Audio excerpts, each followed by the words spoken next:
Welcome, Laoshi Lawrence McElroy here for Water Tiger School. Um, Sorry, we're about a month late. This video is actually due the first week of May. However, though we had a very successful World Tai Chi and Qigong Day in the morning of April 27th, by early afternoon we had a major tech crash, and it took us about half a month, 3/4 of the month to climb back out of that. And slowly clawing our way back to the surface of getting things done. So, sorry, big hole in our every 3-week rotation, but we should be back to that hopefully in the near future as we continue through the summer. So, apologies. T-shirt, second time, and only the second time. The first was in June of 2020. Wow, long time ago. And oddly enough, it was one of the sort of miscellaneous videos. It's in the random points playlist on about the breath. So, got oxygen. Rocky Mountain National Park in Colorado. So anyway, I thought this was cute. While I was being a tourist there, years and years ago. So just getting right into sort of the business. We're gonna after the warm up, we'll be taking a step away, pun intended, from sort of the more complicated floor exercise and present kind of a basic rocking exercise for you in this video. So probably nothing too mind bending, but be mindful of your knees throughout, especially in one of the back stance positions. The warm up's going to be, again, from the first set of Shibashi. In our approach, it's the 17th piece, so next to the last. And it is marching whilst bouncing the ball. Other people might call it bouncing the ball of chi. We've also seen it called cross lateral knee and hand rise or raise, etc. So we'll be getting that in a moment. I'm gonna take another drink, and we'll get right into our warm up, and then get to the floor exercise. So marching whilst bouncing the ball is said to be good for the whole body, improves body coordination. Because it is. I mean, the one name is cross lateral knee and hand raises, and that serves to sort of connect the left and right hemisphere of the brain. And when you get good cross lateral movement, you can do things like this. So anyway, decreases the incidences and severity of insomnia and fatigue. That's kind of cool. Helps with mental and physical coordination, arms and legs. Helps harmonize, as I said, the left and right hemispheres of the brain. Swinging the arms facilitates activation of the chi flow in the upper body, and marching in one spot stimulates the chi channels, which are found moving through the meridians that move through the bottom of the feet. So there you go. There's not a lot to it. It's actually in this set, and I'm not really all that familiar with the other sets. There are, Shibashi is usually referred to as Tai Chi Qigong, and it's so referred because Professor Lin Hao Sheng created it based on his Tai Chi and Qigong experience. We've presented other Tai Chi Qigong from our lineage that is specifically Tai Chi rooted or Qigong rooted in Yin Yang theory. Tai Chi symbol, not because of the arts, but because of, what Tai Chi is. Grand ultimates, the flow and balance of energy in the universe. So anyway, there is said to be sort of, you'll see both things out there. 6 sets is what you normally see people talking about. However, if you were to visit Shen's website, they list 8. The first 3 are apparently the most popular. Right now, Water Tiger only does the 1. So anyway, there you go. Just generally, you know, I listed some of the specific health benefits for this particular exercise, but practice as a whole, this approach to energy work is just really good for all around good health and well-being. So the lower body is just this. And notice that in the weighted leg, I'll do this leg here toward the camera, you're popping up. The heel is coming up off the ground and bouncing back down as you lift the opposite knee. And whichever side of the knee that has the knee coming up, that hand is down. Oops, I just said down. So down, which means this one is up. And that's what's bouncing the ball. So knee rise, hand down, heel pop at the top of the bouncing of the ball. And that's the exercise. That felt really good. Let's do it in earnest. A lot of times I would prefer doing something like this with a timer on, just so I know how long we're going and I don't have to bother myself with counting. And so I'm going to do that. Hadn't planned on this, or I would have had my phone in my pocket. That way I can talk through this and I don't have to worry about reps. I just have to, well, I don't have to worry about anything at any time. But that way I can focus on the verbal and not mix things up in my head with where I'm at in the set or in the exercise. So I'm going to start with the weight in my left foot. So that means that's the hand that's up, raising the right knee. This is my left side. This is my right side. Oops, I missed the time that I wanted to start. So I'm going to give it another 10 seconds. So a little wiggle. You don't have to do the wiggle. 5, 4, 3, 2, 1. That nice little pop. You know, some people just do like a double heel drop.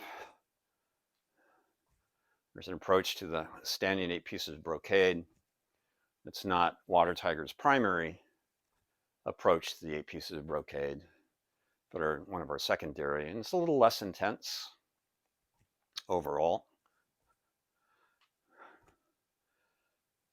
And the last piece in this approach is touch the earth, pound heels.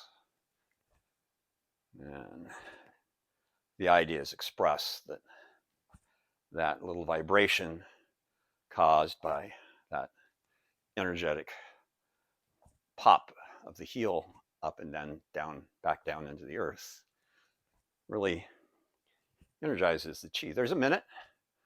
We're going to do a minute and a half. Do your best to remember which leg was the one on which you started.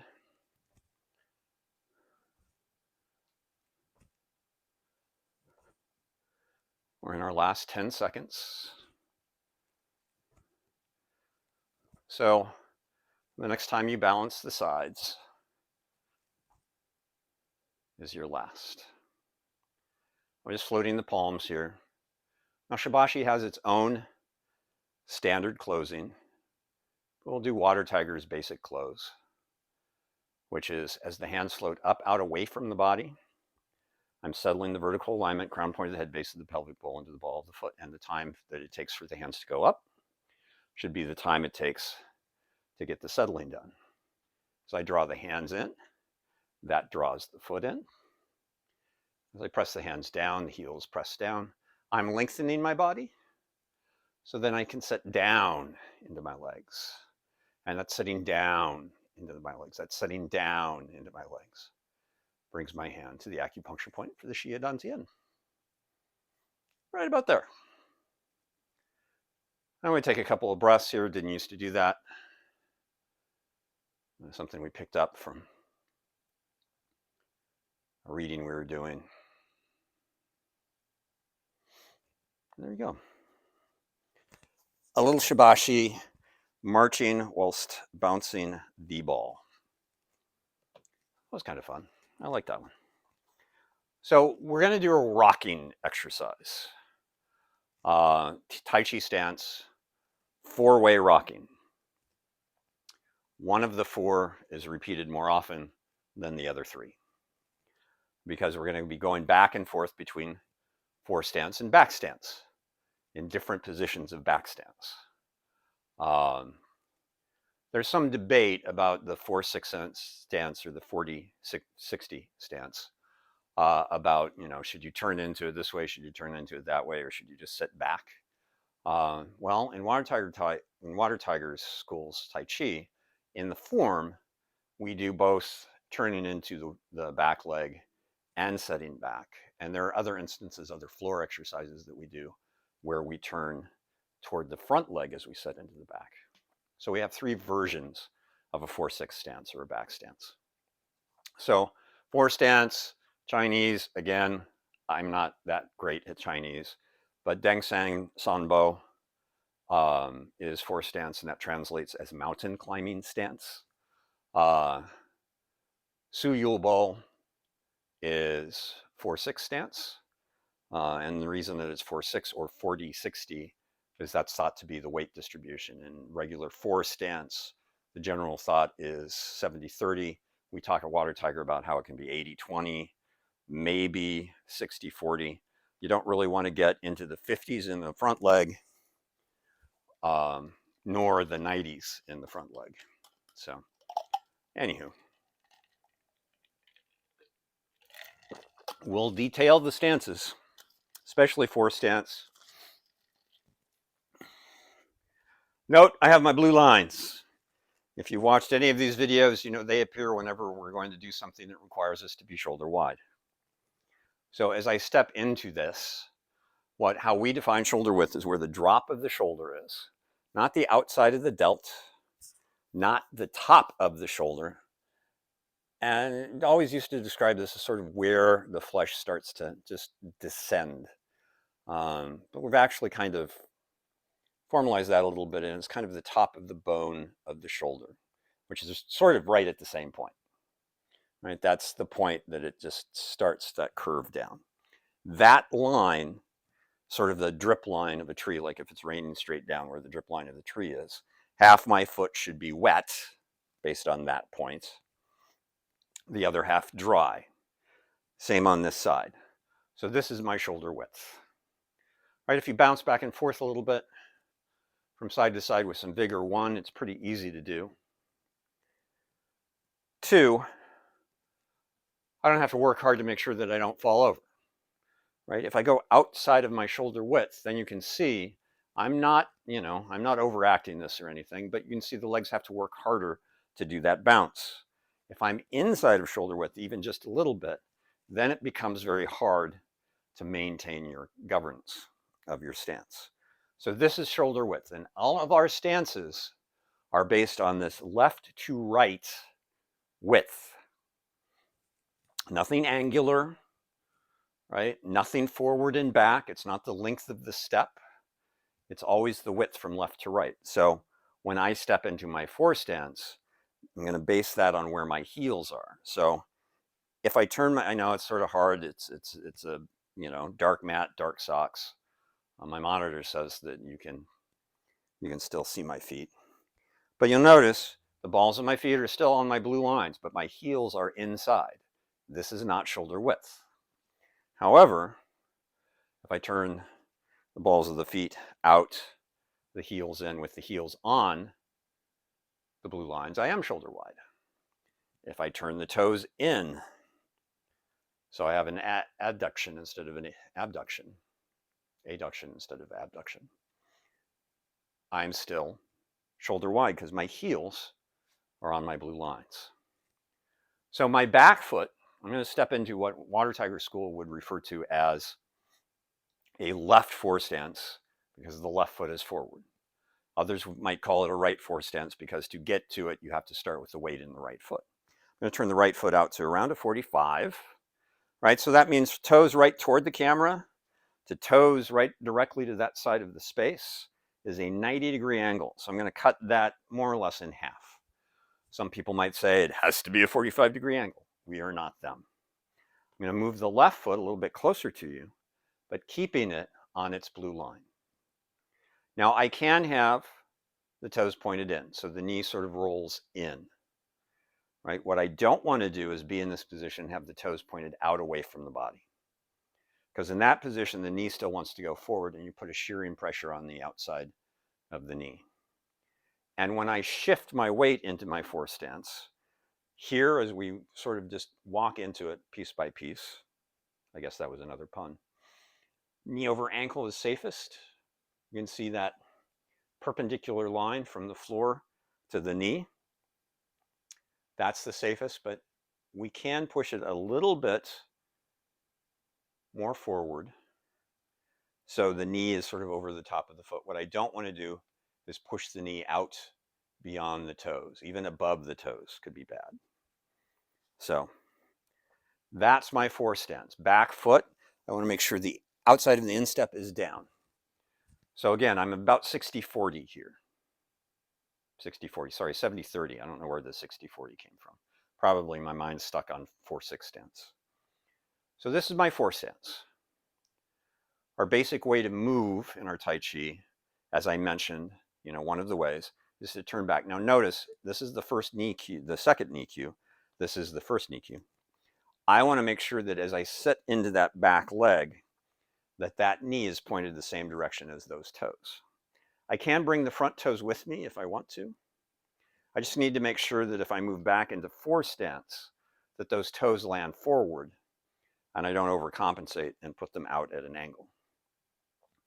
So this is our 3/4 back stance into the back leg, our 4-6 stance, turning into the back leg, weighting the back leg somewhere around about 60%, somewhere around about 40 in the front. Notice my hips here are angled this way. When I turn, it's the turn that shifts the weight. Here I am to my fore-stance. So again, I have my 3/4 back stance turning into the back leg, and there's my fore-stance. So that's one way of getting from a back stance to a fore-stance, or to have a back stance. It's a 3/4 back stance. Now, what might be considered a full back stance in 4-6 stance is not turning the hips, but setting the weight back. So my hips left to the left side of the space, right to the right. My shoulders left to the left side of the space, right to the right. Over my hips, and then I shift forward into my fore-stance. Now the first might be how we come out of something like, or into something like Parting the Wild Horse's mane. The second is how we move at Water Tiger from press in the Grass Sparrow's Tail sequence to push.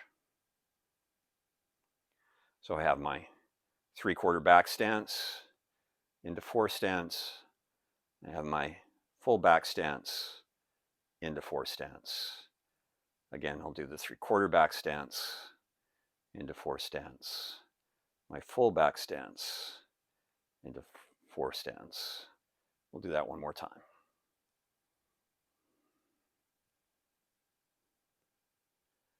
I'm going to do a little casual closing for a moment to shake out that leg because we've been in it for a while. Didn't quite do a casual. I sort of made that a formal.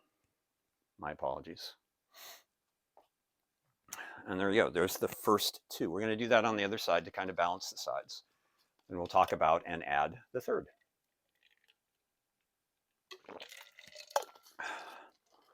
So I know from comments, Laoshi Lawrence or McElroy Laoshi or that dude who does these videos talks a lot. Yeah, because this isn't just a experiential video that we put out here. It's to help you to understand what it is we're doing and why we do it. There are plenty of just, people doing stuff and allowing you to follow them. And they have their place. This is something different. So now, setting up for my right force stance, again, some people would call it left force stance. To get into it, you have to start with the weight in the left. I'm going to take my left foot, that's the side of my body, turn it out to around a 45. Now, a lot of times, and I can already feel that my left ankle isn't going to take a 45. I have, well, it used to be 3 screws, now it's 4 because one of them broke about a year and a half ago. I was jumping up and down. But anyway, so it's a little shallow today. It's not quite the 45. I'm going to take my right foot. I'm going to step it a little bit closer to you. I'm just going to feel this out. Right? If you have some tension in your low back, you may have to be higher because the lower your stance, so the longer your stance, the lower you're going to be into your lower body. And the more difficult it will be to maintain. But if I'm really low, then it takes a lot more twist in the low spine to square off the hips. It's an easier turn in the torso to square off the hips if I'm a little bit higher in my stance. My stances tend to be sort of moderate. They're a little bit on the higher side as I'm getting older. Again, backside of the instep, heel down. This is my force stance. About 70% of the weight's on the front, about 30 is on the back. Now I'm going to go into my regular 3/4 back stance and shift forward. I'm not really specifying what to do with the arms. That's not very much like Water Tiger School's approach to things. We usually have a formal place or give them a formal movement. But I do sometimes like to allow people to do this because you can start to feel if you let everything go out of the energy, out of your arm muscles and just let them swing, you'll notice how just as the turn shifts the weight, the movement of the body, the turn, or now I'm going to go into my full back stance, my full force stance, and my full back stance. Notice they have that movement back. They're not just staying in one place. They're being moved as well. I mean, I can put them on my hips, so then you see my hips are turning and then squaring off and turning and squaring off and turning and squaring off. Now, it's sort of an optical delusion. I think it's the fisheye effect on this particular camera.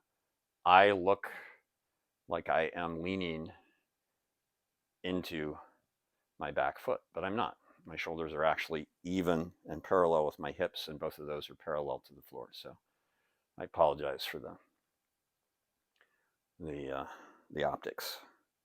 So again, 3/4 back stance, force stance, full back stance, force stance, 3/4 back stance, force stance, back stance, force stance. One more time, 3/4 back stance, force stance, full back stance, force stance. And this time I will do a casual close, bringing the back foot in, so I'm not adding the second round, getting into closing. There you go. Those are the first two, the ones that are probably more standard for people. Now, as I mentioned, I didn't talk about my back knee on that side. I'm switching back to my left force stance. All right, so again, 70-30, hips are square.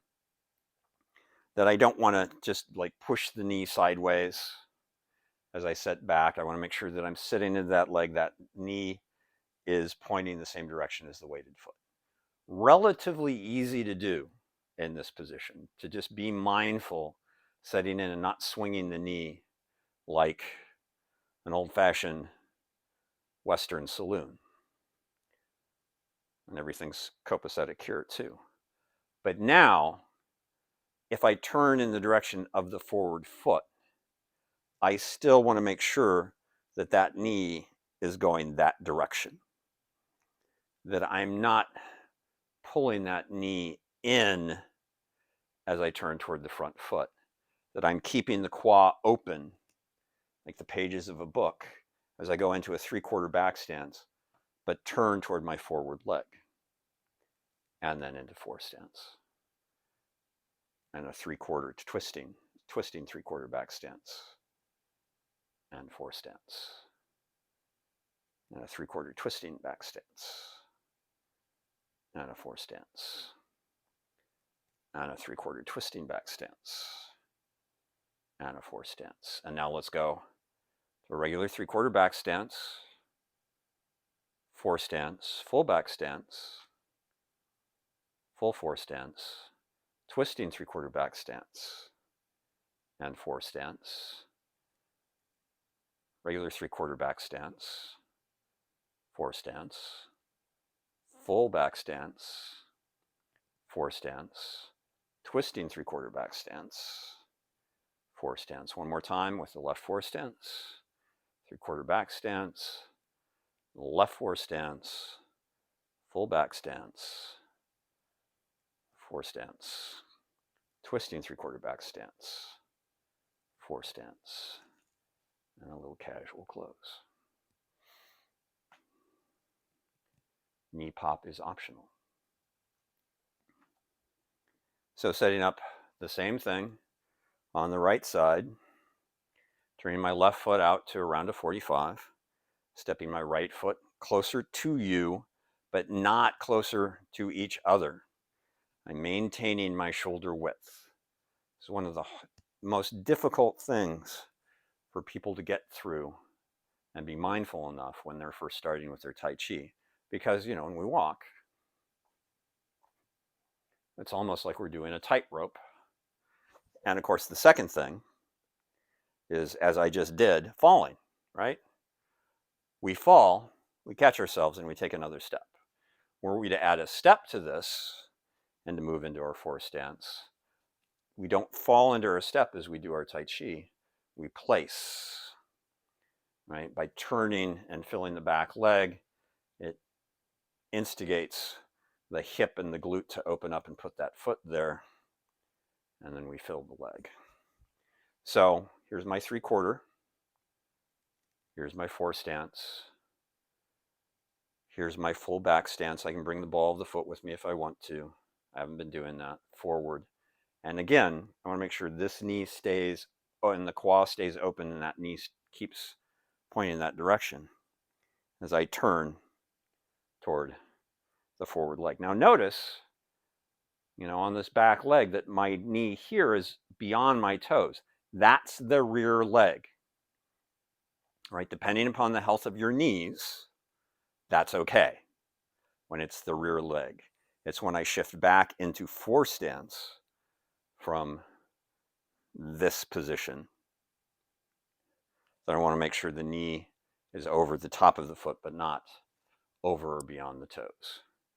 My 3/4 back stance, fore-stance, full back stance, fore-stance, twisting 3/4 back stance, fore-stance, regular 3/4 back stance, fore-stance, full back stance, fore-stance, twisting 3/4 back stance, fore-stance, regular 3/4 back stance, fore-stance, full back stance, fore-stance, 3/4 back stance, fore-stance, and a casual close.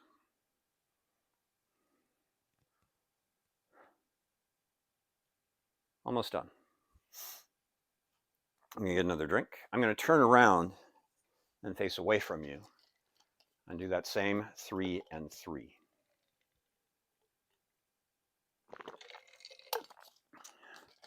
And we'll call it a, short little bit easier program today than we sometimes do. So here I am. Make sure my feet are still on camera. Yep, plenty of space. You can probably Take a step back toward you. Yep, that's good. So, I'm going to start with the left fore-stance. So, I'm going to turn that right foot out to the 45. Step the left foot a little bit closer to the wall, to the water tiger Tai Chi sign. I'm going to turn into my 3/4 back stance, into my right leg, my 4/6 stance, regular 4/6 stance, forward, backward 4/6 stance, forward, twisting 4/6 stance, forward, regular 4/6 stance for us, forward, back 4/6 stance, forward, twisting, forward. It should feel, we're going to go over 3 here, like water on the shore. Not kind of those big waves that you get on the Pacific side of the country. It's sort of the calmer waves you get off the Atlantic coast or the Northern Caribbean,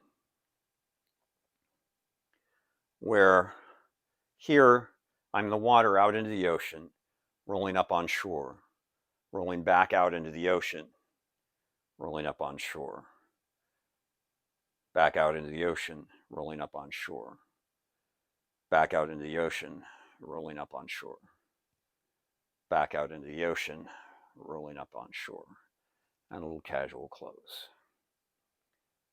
And the idea there is that it never stops, right? We don't, unless we're having a teaching moment, and there have been those during this video, where we're talking about something and setting back there, or talking about something and setting forward.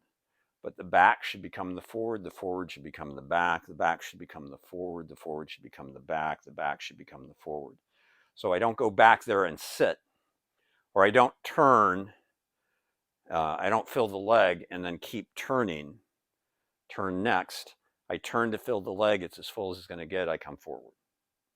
Right? The water, when it comes up on the shore, doesn't get out its beach umbrella, unroll its blanket, put the beach umbrella in the sun, and sit there for a while. It rolls right back out into the ocean.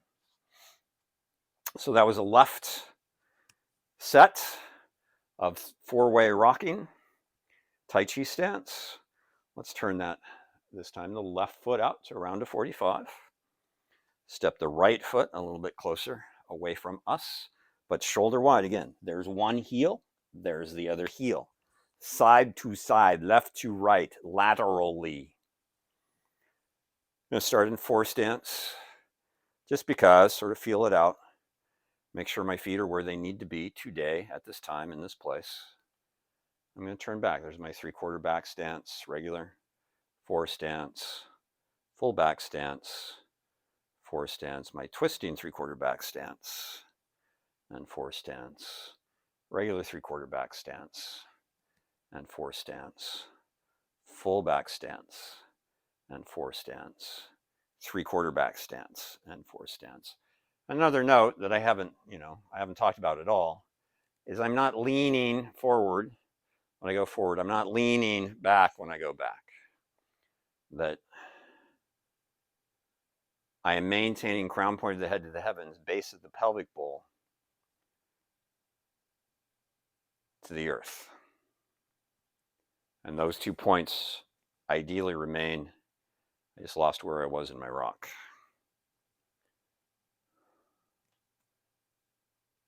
Vertically aligned.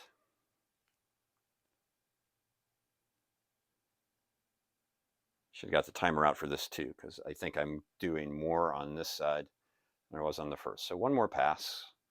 4 stance, full back stance, 4 stance, 3/4 back stance, 4 stance, and my casual close, bringing the left foot to the right or the right foot to the left. Boom. And a breath. Quick little body scan. And there you are. Right, it's a little four-way rocking, not real complicated, but we thought you might enjoy that. Keep the flow. Keep the vertical alignment. There's a tendency sometimes for us to lean, which is kind of fun, if you go back and find any of the varieties, the Spice of Tai Chi videos on Tai Chi Lottery and bring up the drunken video. Then you can sort of be a little bit loose with your vertical alignment as you're playing. And I'm not saying that you need to clench either, right? It's a relaxed activation. I'm talking myself into a hole here, so maybe I should just close this puppy and call it a shoot. So, again, not very complicated. It's actually a brand new stationary rocking floor exercise for water tiger. And I thought it might be fun to share it on our channel. So there you go. And a little Shibashi. Again, that's my favorite piece. What I like about some of the, a lot of the Qigong that we tend to do at Water Tiger School is none of it, well, I wouldn't say none of it. There's a couple of things that are external and you have to do from beginning to end. But a lot of the Qigong, we can pull out, an individual exercise and do it, and, our heads won't explode or anything. So we hope that we're back into our every 3 weeks moving forward. There's a lot on our plate because you can imagine, how technologically driven record keeping and everything else is these days, and not having access to that for over 15 days. We're still in a kind of deep hole. But we wanted to get another video out there because we knew we were so late. So I appreciate your time and attention. Hope you enjoyed it. Hope you found it informative or entertaining or something that you can, throw spitballs at. I don't know. And as always, we do our best to monitor comments here on the YouTube channel because YouTube doesn't, their algorithms don't do a very good job. And we will post a link to this on our Facebook page, which is a little bit more open. But again, you flame us, you ain't going to be on the page anymore. So thanks. Take care. And I hope you will see us again in 3 weeks. Thanks very much.